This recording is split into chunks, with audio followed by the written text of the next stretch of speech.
Olá, olá! Nossa boa noite.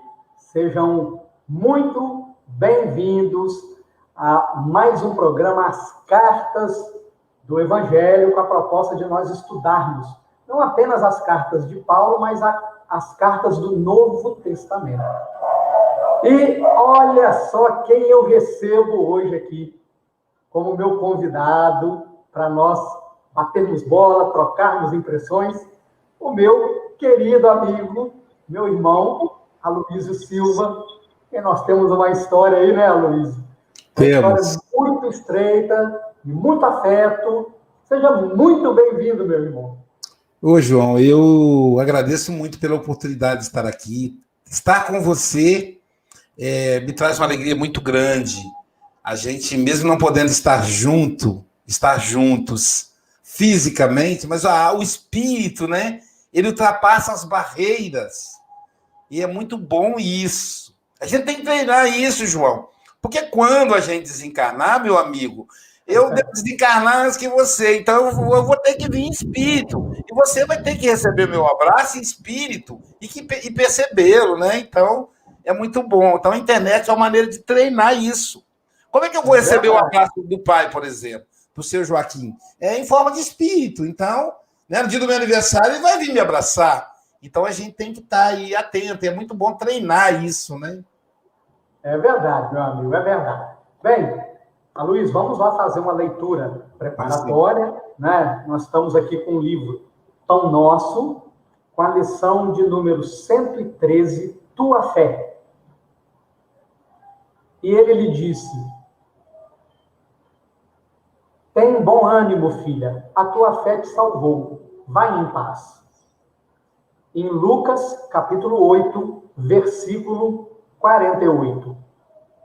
É importante observar que o Divino Mestre, após o benefício dispensado, sempre se reporta ao prodígio da fé, patrimônio sublime daqueles que o procuram. Diversas vezes ouvimos-lo na expressiva afirmação: a tua fé te salvou. Doentes do corpo e da alma, depois do alívio ou da cura, escutam a frase generosa: é que a vontade e a confiança do homem são poderosos fatores no desenvolvimento e iluminação da vida. O navegante sem rumo e que em nada confia, somente poderá atingir algum porto em virtude do jogo das forças sobre as quais se equilibra, desconhecendo, porém, de maneira absoluta, o que lhe possa ocorrer. O enfermo, descrente da ação de todos os remédios, é o primeiro a trabalhar contra a própria segurança. O homem que se mostra desalentado em todas as coisas não deverá aguardar a cooperação útil de coisa alguma. As almas vazias embalde reclamam o quinhão de felicidade que o mundo lhes deve. As negações em que perambulam transformam-nas perante a vida em zonas de amortecimento, quais isoladores em eletricidade. Passa corrente vitalizante, mas permanecem insensíveis. Nos empreendimentos e necessidades de teu caminho, não te isoles nas posições negativas. Jesus pode tudo. Teus amigos verdadeiros farão o possível por ti. Contudo, nem o mestre e nem os companheiros realizarão em sentido integral a felicidade que ambicionas sem o concurso de tua fé, porque também tu és filho do mesmo Deus, com as mesmas possibilidades de elevação. Vamos orar, né, meu amigo Aloysio? Vamos orar. Vamos nos entregar a Jesus neste momento, fazendo do nosso coração o altar, fazendo do nosso intelecto o mestre de cerimônias, a receber o excelso amigo incondicional de todas as horas, a fim de que ele seja morador permanente e definitivo dos nossos corações, para que não necessitemos mais celebrar natais. Que Jesus nasça definitivamente no coração de cada um de nós. Que assim seja, graças a Deus. Muito bem, muito bem. Vamos, então, começar o nosso estudo, né, amigo Luiz? Bem, nós selecionamos aqui, e vamos colocar o texto na tela, né? Estamos na primeira epístola aos Romanos, utilizando a Bíblia de Jerusalém, conforme nós já fizemos referência anteriormente, por ser aquela que os próprios teólogos indicam como sendo a mais isenta ou a menos imparcial, né? Dentre as inúmeras traduções que existem, né? Poderíamos utilizar a do Haroldo, mas a do Haroldo não tem as cartas. Então, nós optamos por utilizar a Bíblia de Jerusalém. Hoje, nós vamos estudar do capítulo 1 da Epístola aos Romanos, dos versículos de 8 a 15.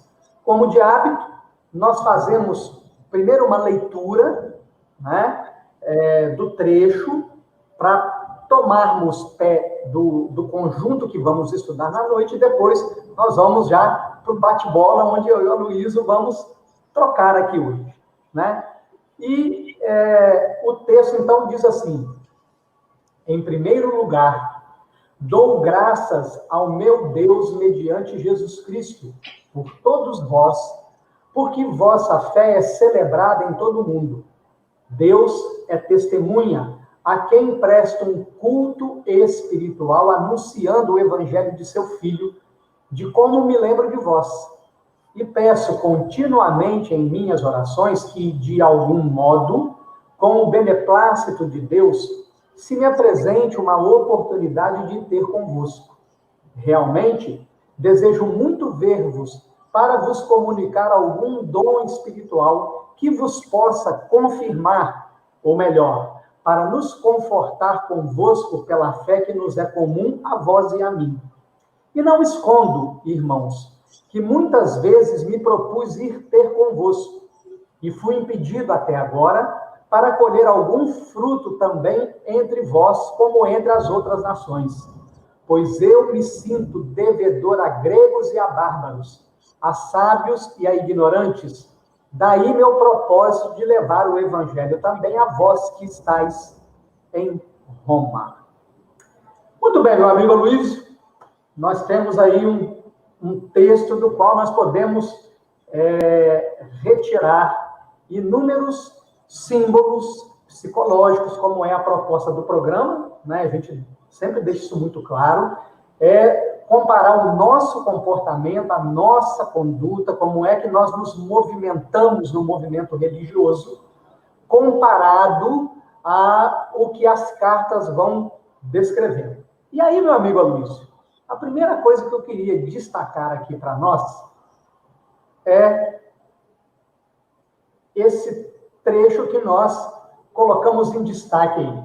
Em primeiro lugar, dou graças a Deus mediante Jesus Cristo. E aí, meu amigo Luiz, eu fico aqui me perguntando o seguinte, né? Nós estamos em plena transição planetária. O companheiro Haroldo Dutra, né, fala que a pandemia tornou palpável, visível a transição, né? Nós fomos chamados por Jesus a sermos trabalhadores da última hora. Estamos em plena separação do joio e do trigo, numa oportunidade ímpar, única. E eu me pergunto, meu amigo Aloysio, nós temos dado graças a Deus por estarmos vivendo esse momento cósmico da transição e podermos, através dos testemunhos em torno do Evangelho, quitar os nossos inúmeros débitos, cobrindo com amor a multidão dos nossos pecados? Pois é, João. Graças, a palavra graça vem de alegria, dar graça, achar graça. Quando você fala para um recém-nascido, essa criança é uma graça. Então, graça é alegria, é também o prefixo da palavra gratidão a Deus. Então, nessa pandemia, eu sou grato a Deus mediante Jesus Cristo. Por quê? Porque Jesus Cristo é o governador da terra. Então, dá graças a Deus e diz assim, obrigado, Deus, por colocar um governante tão competente, que sabe o que nós verdadeiramente merecemos. Então, essa graça é fundamental, porque ela vai alimentar a nossa saúde psíquica. Porque o pessimismo, ele eu comparo o pessimismo como aquelas moscas que fica em cima do alimento, acabando por estragá-lo. Ela lança um ácido no alimento que vai comprometer para depois ela se alimentar. Então, nós estamos sendo pessimistas, porque quando eu sou pessimista, João, eu gero vida, eu gero vibriões mentais que comprometem primeiro a minha saúde e depois a das pessoas que estão próximas. Então, é muito importante a esperança, a graça. É igual você falou, gente, que honra estar no momento histórico dessa transição. Entendeu, João? É como se alguém falasse assim, João, vai ter uma formatura, meu amigo, e do meu filho, eu quero que você esteja lá. É a transição da escola para a prática. Então, quem a gente convida para a formatura dos nossos filhos? Pessoas especiais. E o governador Jesus Cristo nos considera pessoas especiais. Falou, João Aloísio vai estar lá, hein? João Aloísio, Yara, né, Jorge, Andréia, vocês vão estar lá. Olha, então a gente tem que dar graça. Temos que nos cuidar, álcool gel, máscara, porque a gente tem que pensar no semelhante. Mas olha quanto aprendizado. Olha como nós evoluímos na internet. João, a internet não será a mesma. O salto que se deu. Nós estamos preparando nossa casa espírita, que está fechada fisicamente, para a abertura de uma casa espírita híbrida. Não será igual. Então, as palestras online continuarão, os estudos online continuarão, junto com o presencial. Então, eu vou falar assim, vamos receber hoje o Charles Kemp, presidente da Federação Espírita da França. Caramba, o cara da França, online. Joga no Data Show, daqui a pouco, com a tecnologia holograma, o Charles Kemp vai de novo. Cara, imagina. Então, João, nós somos velhinhos, você é mais jovem que eu, mas eu vou completar 57 anos daqui a 21 com 13, 34 dias, dia 21 de janeiro, meu aniversário, 57 anos, e eu estou podendo presenciar isso, cara. Entendeu? Eu vou voltar para o mundo espiritual dizendo, gente, reunião agora está igual aqui. Lá no mundo material está igualzinho aqui. Você pensa que você já está lá na Europa, pensou de novo, já está nos Estados Unidos. Gente, temos que dar graça. Aloísio, além disso tudo que você desenhou com maestria para nós, e que é realmente o futuro, né?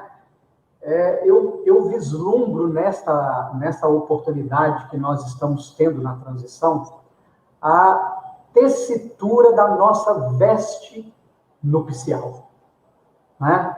Então, vejam bem, quando você fala que nós convidamos para a formatura as pessoas que a gente gosta, a formatura também existe um traje apropriado.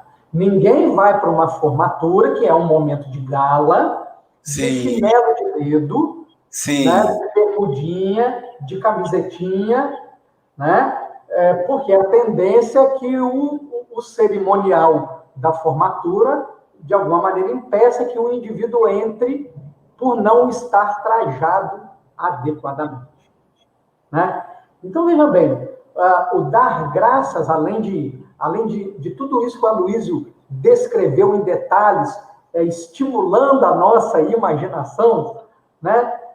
Há a oportunidade profunda de nós agora podermos construir a nossa túnica nupcial, sem a qual nós não participamos do banquete. Sem a qual não tem jeitinho brasileiro. Olha, eu sou amigo. Lembra do Aloysio Silva lá na Terra? Pô, sou amigão do Aloysio. Deixa eu entrar aí com o Aloysio, minha padrinha. Chama o Aloysio lá para mim. Isso não existe. Isso não existe. E aí, meu amigo Aloysio, olha bem, eu já vou aqui partir para o segundo destaque. E eu acho que esse segundo destaque é um destaque que vai dar pano para manga, porque para a gente tecer as vestes nupciais, olha que beleza, meu amigo. Olha que beleza. Nós precisamos prestar um culto espiritual anunciando o evangelho de seu filho. Eu me lembro aqui, Luiz, da conversa de Jesus com a mulher samaritana na cidade de Sicar, no poço de Jacó, quando Jesus está fazendo a travessia da Galileia para Jerusalém, e ele diz para ela assim: Deus está à procura daqueles que o adoram em espírito e verdade, e é chegado o momento, e o momento é agora. E aí, meu amigo Aloysio, como é que você enxerga esse culto espiritual, em espírito e verdade, anunciando o evangelho de Jesus com as próprias vidas no movimento espírita? Verdade. O culto significa homenagem. Como eu disse, né, na festa, quem é convidado é uma pessoa homenageada. Você não pode convidar todo mundo. Um amigo me convidou, João, Mateus, lá, filho do doutor Delano, quando ele terminou o curso de medicina, ele me convidou para a formatura dele. Então eu sabia que eu era uma pessoa ali na lista, seleta, porque não pode levar todo mundo, né?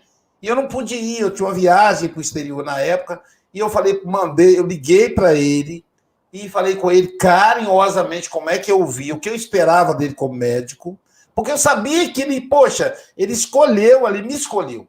Então é preciso saber que o culto é uma homenagem.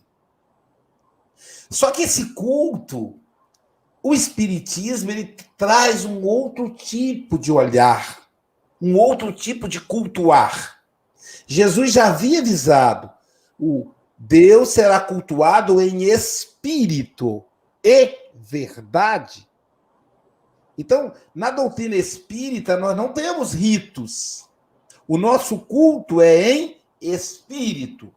A nossa homenagem a Deus, a Jesus, é em espírito.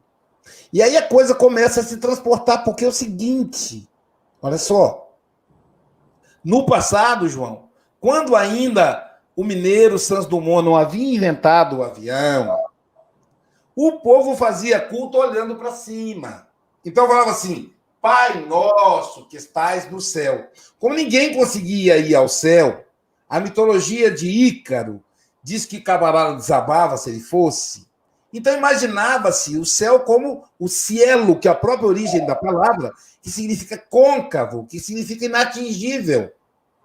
Porém, quando Santos Dumont inventa o avião, nosso mineiro brasileiro, depois Yuri Gagarin e Armstrong vão para fora da Terra e para a Lua, então percebe-se que Deus não está lá, como o inferno não está lá. Mas Jesus já tinha alertado isso. Então a gente vai encontrar Deus dentro de nós. E pregar o evangelho em espírito e verdade, João, é encontrar-se consigo mesmo, com as próprias mazelas, com as próprias dificuldades. O Deus interior que nós vamos encontrar, a divindade que temos, porque somos filhos dele, ok? Sou filho de Deus. Se Deus é divino, eu também sou. Só que eu preciso reencontrar com essa divindade. Religar, que é a ideia de religião. Então, esse reencontro com a minha espiritualidade vai fazer com que eu tenha contato com o Evangelho, que é a mensagem de Jesus. João, como a gente precisa de Jesus? Nossa, muito, Luiz. Eu costumo dizer, Luiz, o seguinte: intelectualmente, Jesus não é nenhuma novidade. Nós já conhecemos Jesus desde há 2000 anos e agora na roupagem da doutrina espírita, então, sem necessidade de interpretação alguma, porque os espíritos superiores fizeram isso para nós. Mas no campo emocional, Jesus é a maior novidade de todos os tempos. Sim. Né? Porque nós ainda não logramos viver a paz e a felicidade que Joana ressalta no livro Jesus e Atualidade, o primeiro da série psicológica, né?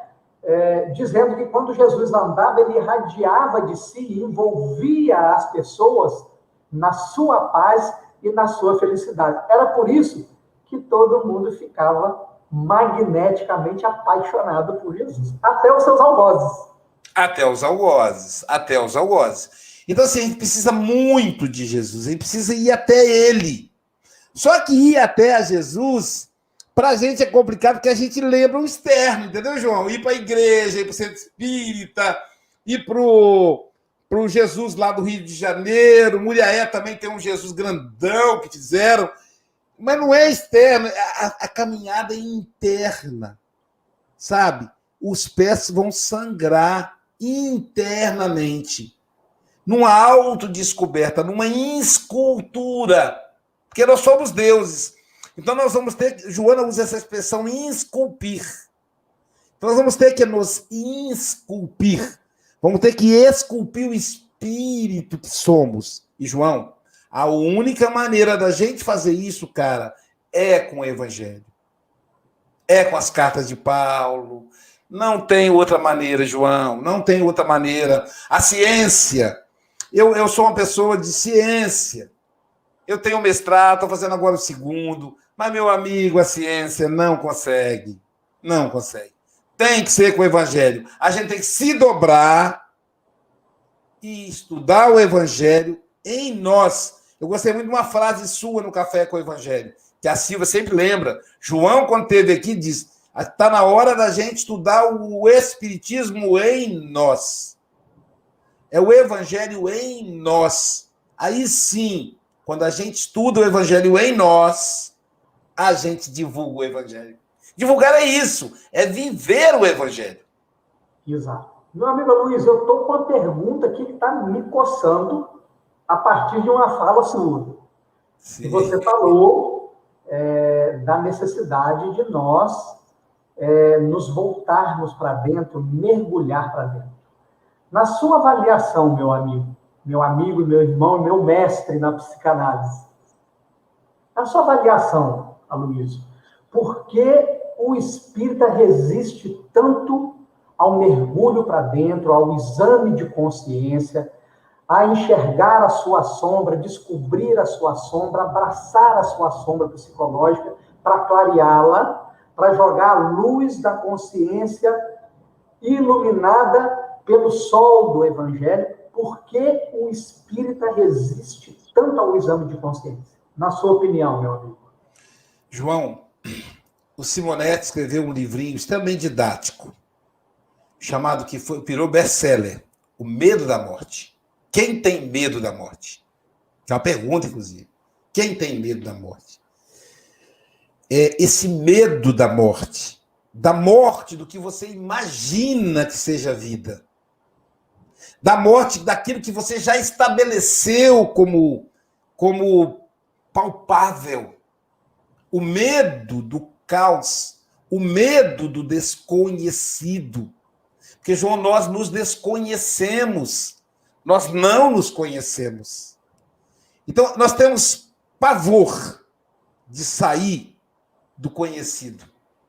A reforma íntima para o espírita é sempre falada, mas pouco vivida, e muito mais há uma dificuldade de entender o que é isso. Ô, João, para eu fazer uma reforma íntima numa casa, amigo, vou ter que descascar as paredes. Ou seja, A casa vai ficar desconfigurada, João. Não existe reforma sem gerar um caos primeiro, escombros primeiro, não é isso, Luiz? Vai virar uma bagunça, dona Jailza vai reclamar da poeira, entendeu? Então não tem como, cara. Só que então a pessoa fala, peraí, eu vou ao centro todo dia, ou então vou 3 vezes por semana, tomo meu passezinho, né? A minha água fluidificada eu levo a garrafinha, entendeu? Eu no final do ano, eu faço ali a minha contribuição para a campanha do quilo. Tá tudo certo. Para que eu vou mexer nisso? Isso é conhecido. Mas o que Jesus fala para o moço rico? Ué, cumpre o mandamento. Aí o moço, que era rico, ou seja, tem potencialidade, que somos nós, os moços ricos, somos jovens espirituais, fala assim, mas Senhor, eu tenho cumprido. Eu estudo desde a infância as leis. É igual falar assim, eu faço até palestra, sou médium da reunião de desobsessão. Mais ou menos isso, gente. E aí, mas Senhor, o que é que eu preciso para encontrar o reino dos céus? Veja, o João fazia tudo, mas ele não estava no reino. Não estava.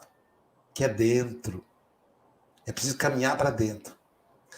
E aí, João, eu fico até com pena do jovem. Que eu penso, Jesus deve ter olhado para ele e falou, rapaz, eu queria deixar você aí nessa onda de ilusão, mas você está pedindo. Então vamos lá. Vá. Vende tudo que você tem. Veja, João, ele falou assim, vende alguma coisa. É tudo que você tem. E aí a interpretação rápida vai dizer assim, então eu tenho que vender meu carro, minha casa? Você tem isso? Quando você morrer, você não vai levar. Então você não é seu. Então você não tem. E Emmanuel fala, temos cuidado muito pouco daquilo que nos pertence. O que você tem, João? Impaciência, ou tolerância, perdão, compaixão. Se o Aloísio tem intolerância, é preciso ele vender a intolerância, ele colocar para fora para ele perceber e se reformar. Mas se o Aloísio já desenvolveu a capacidade de se doar, então ele vai doar mais. Vai ter que ser tudo. Bota tudo para fora. E aí a análise, João, para mim a análise, cara, é uma reforma íntima, porque você põe o seu lixo, a sua riqueza, a sua luz, as suas sombras para fora, e o analista vai te ajudando. E você olha e fala, isso, eu sou isso aí, sim. E aí você vai se reconstruindo. Então, amigo, sem fazer isso, sem viajar para dentro de si mesmo, sem vender tudo que a gente tem, a gente não consegue. E depois de tudo isso, João, Jesus ainda fala para o moço rico ainda, renuncia a si mesmo. Abra mão de tudo que é externo. Tudo que você acha que é você, renuncia. Pegue a sua cruz. Não vem achando que você vai encontrar paraíso, não. Vai doer. Vai doer, João. Doeu para Paulo, doeu para o Chico de Assis, doeu para o Chico Xavier. Por que não vai doer para o Aloísio, para o João, né? Para a Dalgisa, para Maria Branco, para Ana Lúcia? Por que não vai doer para Francisca Borges? Vai doer. Então tem que pegar a cruz. E segue-me. Essa é a chave. Seguir. Vai no rastro dele. De vez em quando você dá uma tonteira, você cai, mas levanta depressa, porque você não pode perder ele, tem que seguir. Esse é o nosso grande desafio. Seguir Jesus. É verdade. E aí, meu amigo Aloísio, eu já de algum tempo venho refletindo que a gente ainda faz uma confusão de que nós seguimos Jesus só dentro das instituições religiosas. E nós não compreendemos o motivo da rotina. O porquê que as nossas vidas têm rotina. Eu tenho me perguntado se Jesus tem rotina. E aí você imagina, quando se fala que Jesus é o governador espiritual da ordem, a gente fecha o pensamento só assim, não, nossa, ele governa 30 bilhões de espíritos. E nós nos esquecemos, Aloysio, dos princípios espirituais inteligentes que estão estagiando no reino animal, no reino vegetal e no reino mineral, que vão exponenciar esse número que Jesus governa. Então, Jesus precisa ter uma rotina para ele dar conta de tudo isso. Tanto que Emmanuel nos dá notícias de que Jesus tem ministros. E um número incomensurável de colaboradores que chega até nós, os pequeninos, na terceira ordem. Então, Aloysio, eu tenho refletido o seguinte, que a evolução, e Darwin mostra isso com muita clareza, a evolução se dá repetindo-se até que a função se fixe. Quando a função fixa, surge a nova espécie. E aí, Aloysio, dentro da nossa rotina, né, o renunciar, o se doar, o se integrar, se entregar, que quando você falava, me colocou lá no óbolo da viúva, naquela doação das 2 moedinhas que Jesus elenca e diz, ali está a maior doação. Já temos entendido, meu amigo, na sua opinião, que é nos pequeninos gestos da nossa rotina, no dia a dia, no nosso cotidiano, é que nós temos o grande campo para seguir a Jesus? É porque é ali, né, João, que as coisas acontecem. E quando o Luiz está fazendo palestra aqui, vai durar 30 minutos, 40 minutos, 1 hora, mas depois acabou. Agora, no dia a dia, na repetição. Por exemplo, como é que eu vou saber que eu desenvolvi a paciência que o Emmanuel abordou na leitura preparatória? É no momento da repetição. Hein? Tem que perguntar a Jailza. Pois é. A Ana Luísa, ao Vitor Hugo. O Vitor Hugo, a Bárbara, a Viviane, porque tem que repetir. Né? Quando as coisas estão fora do lugar, no dia da reunião de desobsessão, a gente brinca, né? Porque no dia da reunião de desobsessão, tudo acontece na casa da gente. E os médicos brincam, Luiz, hoje o negócio pegou, eu não sei o quê, hoje o cobrador bateu na porta, o marido está nervoso. Então, é no dia a dia, ali. Porque quando você cria rotina, você é aquilo. Por exemplo, vou dar um exemplo. Quem ouviu alguém dizer que o Chico Xavier gritou com ele, usou uma palavra de agressão? Alguém ouviu isso? Eu nunca ouvi, gente. Eu também nunca ouvi. Entendeu, João? Aí você percebe a diferença do Chico Xavier para nós é nesse aspecto. Naturalmente, você vai encontrar alguém dizendo, Aloysio, cara, você não pegou a Luiz nervoso ainda, porque aquilo, quando fica nervoso, vira um cão, entendeu? Então, assim, é quando a gente repete, João, aquilo representa a nossa realidade. Porque nós somos cheios de alto e baixo. Então, o nosso desequilíbrio também não é a nossa realidade. Mas também, aquela alta também não é. Então, ali no dia a dia. Por isso que Jesus fala, aquele que me é fiel no pouco, me será fiel no muito. Então, é na rotina, é no dia a dia. Não é na igreja, não é no centro espírita, não é na palestra. É no dia a dia. É no dia a dia. Ali você vai ver. Eu fico imaginando o Papa Francisco. É o nosso contemporâneo aí, ó. Não desencarnou ainda. Então, você vai percebendo ali as palavras dele sempre muito lúcidas, sempre muito amorosas. Um Dalai Lama, que ficou conhecido aí. Essas pessoas passam a ter vida pública. Todo mundo fica sendo fiscal. É como eu digo, se o Chico tivesse destratado alguém, João, isso com certeza viria público. Eu nunca vi, gente. Se alguém já viu, me desculpe, eu nunca vi. Nunca. Pelo contrário, eu achava curioso a pessoa ir no ônibus, numa caravana, só o ônibus dela tinha 40 pessoas, fora os 4.000 que estavam lá na fila para ver o Chico. E aí, sabe como que ela conta a história? Ela diz que o Chico olha para ela e fala assim, Aloysio, oi, meu irmão Aloysio, que prazer em vê-lo. Então o Chico consegue fazer 40 pessoas dentro de um ônibus se sentirem únicas. Não é lindo isso? Não é extraordinário, cara? Você imagina, João? Aquelas 4.000 pessoas que estavam na fila, cada uma se sentia única, cada um voltava para casa assim, o Chico me tratou melhor do que todo mundo. Entende? Então, é essa rotina que a gente precisa desenvolver.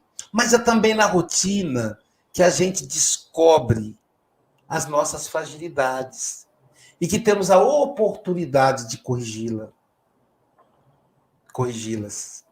É nessa pandemia que nós descobrimos a nossa fragilidade, porque estamos confinados dentro de casa, pelo menos a maioria, ou pelo menos aqueles que podem, porque o trabalhador tem que ir para a rua.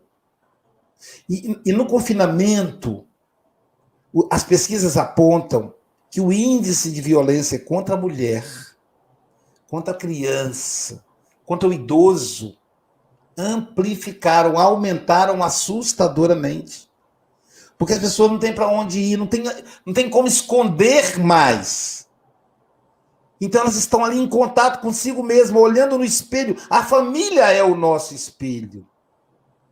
E essa rotina de não poder mandar mais um menino para a escola, ter que ficar em casa agora, é assustadora. Mas é a grande oportunidade da gente se corrigir, da gente amar mais, da gente buscar mais Jesus. E a rotina é fundamental que a gente crie hábitos rotineiros para isso. O Café com o Evangelho tem feito maravilha na vida das pessoas, inclusive na minha. Porque você imagina, a gente já começa o dia em paz. Se está brigado com a esposa, no dia seguinte vai fazer as pazes, porque a mensagem vai vir direcionada, né? A pessoa fala, meu Deus, esses caras estão falando para mim, alguém contou minha história para eles, né? Então, você precisa da rotina, precisa da disciplina, sabe? Fazer as leituras, as reuniões da casa espírita. Quando a gente chega a fazer palestra, né, João? É uma festa, a gente é tratado como se fôssemos superiores, que engano. Superiores são aqueles que vai toda semana lá encher o copinho de água fluidificada, que não perde a campanha do quilo. A Jails evangeliza há mais de 20 anos, todo sábado, com uma criança, com 2, com 10, com 20, entendeu? Então, assim, é aquela disciplina. Então, isso automatiza. Então, o evangelho passa a ser... Ou seja, sai da elaboração consciente e entra no inconsciente. E quando entra no inconsciente, João, se torna sentimento. Esse é o nosso desafio, a rotina. Precisamos da rotina. É isso aí. Meu amigo, agora nós vamos levar o foco do assunto para outra direção. Eu vou selecionar um texto aqui, ó.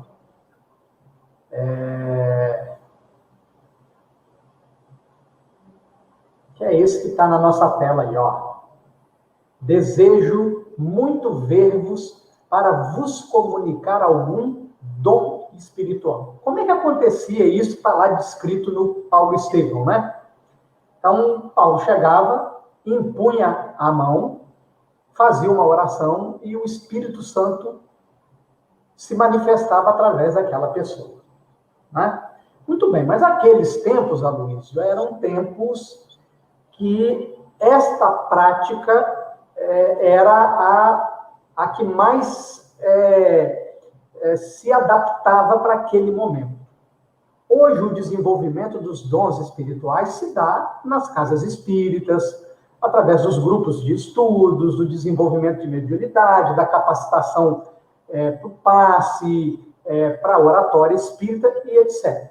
Então, muito bem, amigos. Aí a questão é, e o dirigente que impede o candidato a trabalhador do Cristo a se concretizar como trabalhador do Cristo, impedindo que ele participe das capacitações, dos estudos, ou pior, Aloysio, de uma maneira muito sutil, dizendo que o indivíduo não tem capacidade, que ele não dá conta para aquilo, matando não apenas a oportunidade, mas aquele pecado contra o Espírito Santo, que se fala na Bíblia que não tem perdão, que é matar a esperança da pessoa.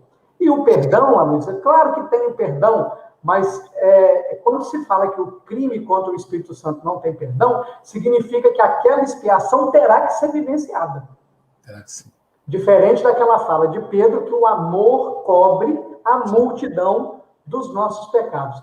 E aí, meu amigo Aloysio, e um dirigente que se assenta no trono, na casa espírita, e ele, de alguma maneira, impede que os indivíduos se desenvolvam? Isso, a gente tem percebido, a gente tem atuado para nos comprometermos ainda mais. A toga, o hábito, ela tem nos iludido, nos confundido. Esse é o termo.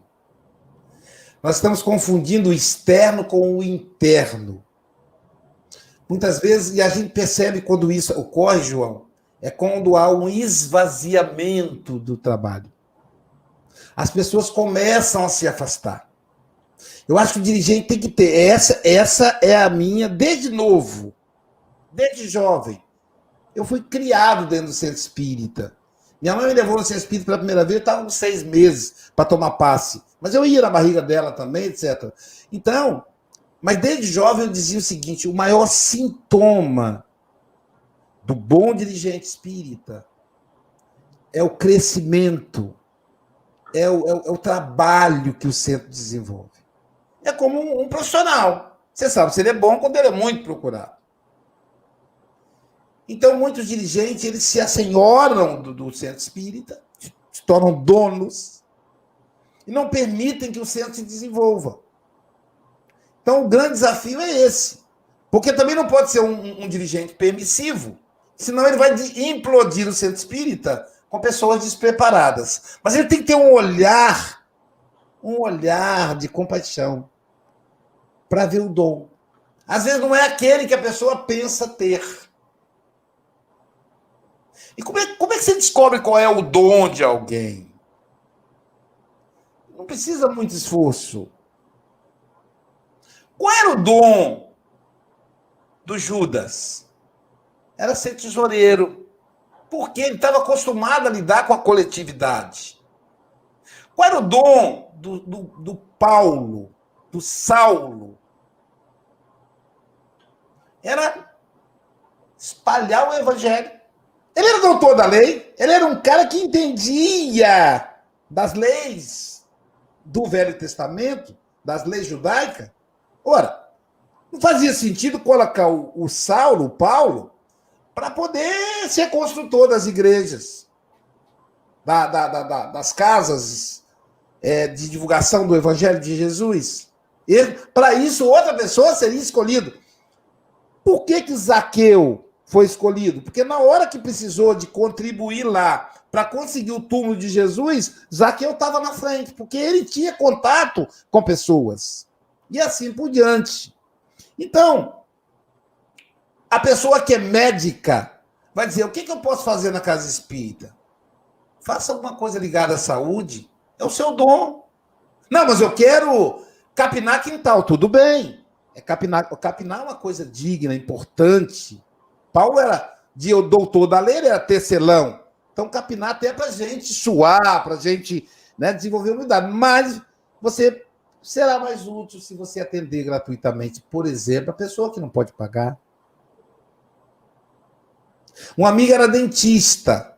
Ela disse: meu sonho é trabalhar na casa espírita. Você quer ser dentista? Quer atender gratuito? Não, não quero não. Já basta lá no consultório. Tudo bem, é uma opção. Mas é um dom natural que a pessoa tem. A gente estava avaliando esses dias, no estudo que a gente fez do estudo sistematizado da doutrina espírita, sobre pensamento. E lá, os espíritos dizem que nós temos um pensamento central. Esse pensamento central é o que vai definir a nossa encarnação. Os outros pensamentos são secundários. Eles giram em torno desse. E aí começamos a pensar qual era o pensamento central de fulano, de cicrano. E aí eu falei para Jair, qual é o seu pensamento central? Aí ela disse, você sabe que eu sei, mas eu sei qual é o seu. É engraçado que é mais fácil a gente saber qual é do outro, né? Aí eu falei com ela, seu pensamento central é a maternidade. Você sabe cuidar bem das pessoas. Né?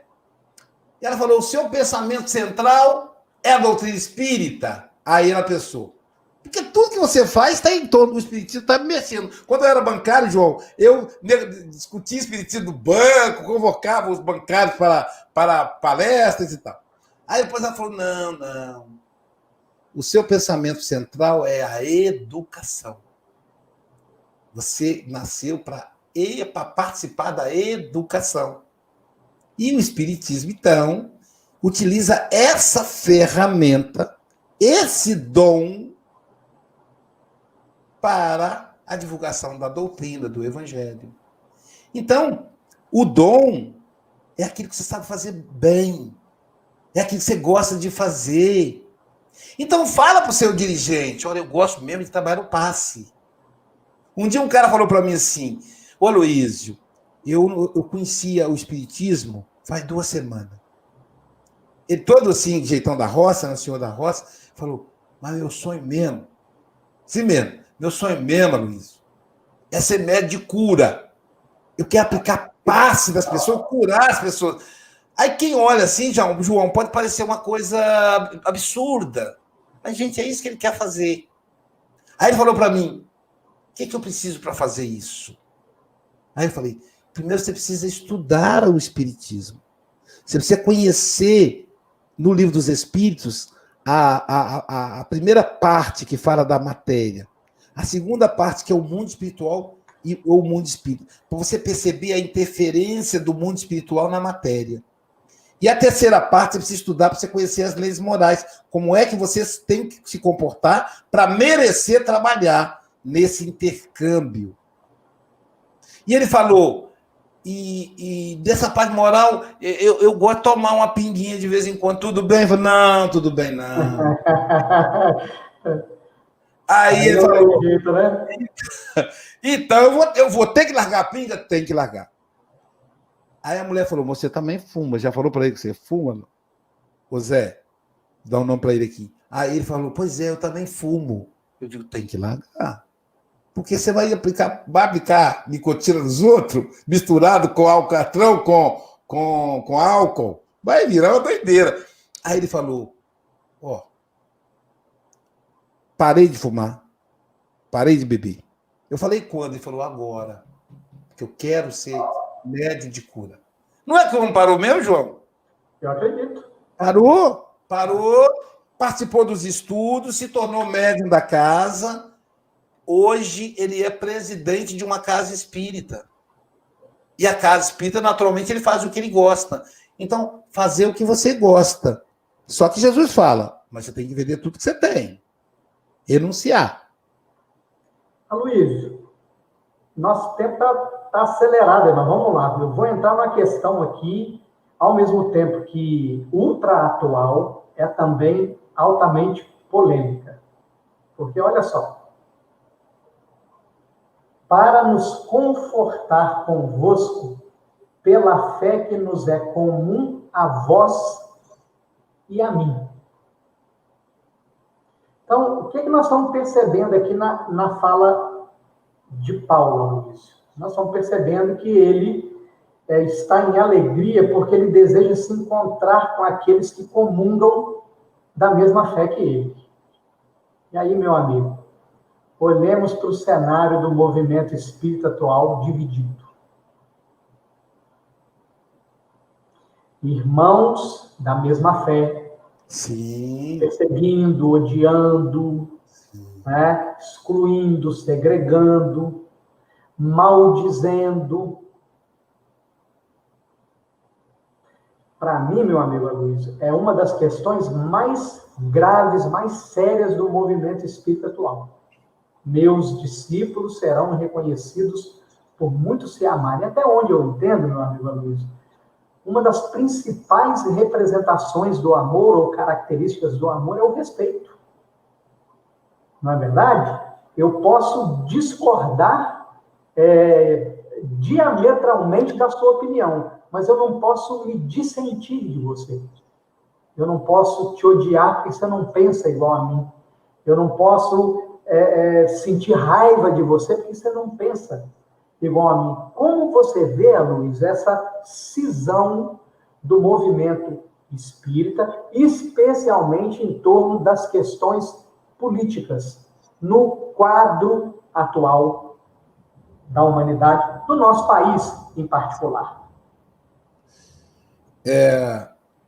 Zygmunt Bauman vai dizer o seguinte: nós estamos numa civilização líquida.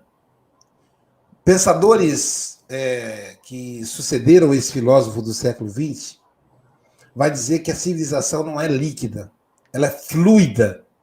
Ou seja, numa aceleração de mudanças extraordinárias. Eu tenho um site que ele é, digamos assim, nostálgico. E estava mostrando o famoso Costinha, comediante, também os Trapalhões, que foram referências na comédia brasileira. E eu e Jair estávamos assistindo e percebendo quanta discriminação racial, piada contra o negro, piada contra o português, contra o homoafetivo. E que hoje esses programas não podem mais serem reprisados, porque hoje ofenderiam e hoje poderiam até sofrer processo. Então as coisas mudaram muito. Um homossexual, no movimento espírita que eu pertenci da mocidade, ele era aconselhado, João, a fazer celibato, porque a energia homossexual, ela era imoral, ela era ruim e ela comprometeria a reencarnação daquele indivíduo. E todos concordavam com isso, que eram os valores do momento. Mas eu tenho que concordar, João, que a psicanálise é uma bênção na minha vida. Porque a psicanálise me permite olhar para as pessoas de maneira respeitosa. Porque eu olho por dentro, eu olho pela dor, e não tem coisa que me sensibiliza mais do que a dor.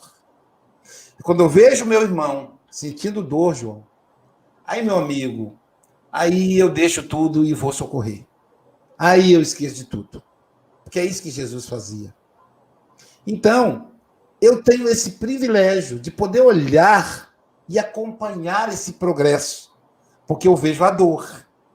Então, o movimento espírita hoje, ele é um reflexo de essa explosão mundial, dessa explosão nas relações, onde os negros querem ter mais espaço. Olha o resultado do assassinato lá no Carrefour, onde as mulheres não aceitam mais serem violentadas, onde os homoafetivos querem espaço. Veja, eles não querem só assistir palestra, João. Eles querem evangelizar, eles querem aplicar passe, eles querem dirigir casa espírita. E aí, nesse progresso, ficamos assustados com a novidade e nós nos encolhemos na nossa casca, ficando de um lado os conservadores, os espíritas conservadores, e do outro lado os espíritas progressistas, os espíritas de esquerda, os espíritas de direita. Allan Kardec deixa bem claro que não existe adjetivo para a palavra espírita. Antes, era espírita kardecista, espírita mesa branca, espírita de terreiro. Aí saiu de moda, aí agora no lugar do espírita de terreiro, do espírita mesa branca, agora é espírita de esquerda, espírita de direita, espírita conservador, espírita progressista, que, na verdade, retratam a dificuldade do movimento espírita, não do espiritismo, em encarar essas questões de frente. Por que aplica o passe? Como é que funciona o passe? Por que a evangelização é assim, não pode ser assim? Então, o dirigente espírita, ele fica assustado. Ele foi feito um modelo para ele que não tem validade mais. A reunião mediúnica. A reunião mediúnica tem que ser presencial, com a presença dos médicos. E aí a pandemia? Quase um ano. E os médicos vão fazer o quê enquanto isso, João? Vão fazer o quê enquanto isso os médiuns? É na prática que eles se educam. Eu não estou dizendo aqui, eu não estou dizendo como é que tem que ser, eu estou dizendo que a gente tem que pensar. E passei por uma situação difícil. Uma pessoa que foi convidada para o café com o Evangelho, a pessoa ligou para mim e falou: não vou no café, vai ser cancelado tal e tal e tal e tal e tal. Retransmissor, porque a pessoa é média assim, assim, assim. Aí eu falei: olha, eu vou continuar, porque como é que eu vou dizer para ela que ela não pode vir? Porque Jesus não perseguiria.